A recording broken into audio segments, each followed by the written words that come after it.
KU. Shukran sana Pesi ya Chola. Barabara za kuelekea ikulu ya Nairobi zimeshuhudia ulinzi mkali wa polisi tayari kuilinda ikulu dhidi ya uvamizi kunradhi wa waandamanaji wa kizazi cha Gen Z waliotishia kuivamia ikulu katika maadhimisho yao ya mwaka mmoja wa maandamano ya Gen Z.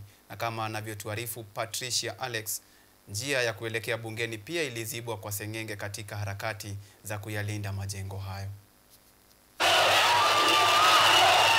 Katika mitandao ya kijamii, vijana wa Gen Z waliendeleza semi za kutaka kuivamia ikulu kwa hashtag maarufu ya Occupy State House. Navyo vikosi vya usalama vikajazwa katika barabara ya kuelekea ikulu ya Nairobi, tayari kuyalinda makazi ya Rais Ruto.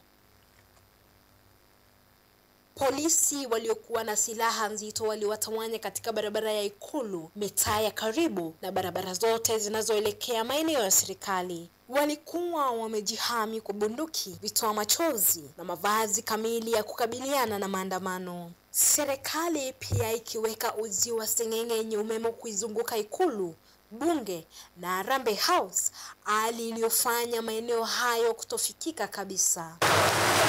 Haya yanajiri baada ya Inspector wa polisi Douglas Kanja kuwaonya waandamanaji kuepuka maeneo yaliyolindwa kama vile ikulu na maeneo ya bungeni katika mji mwa jiji la Nairobi.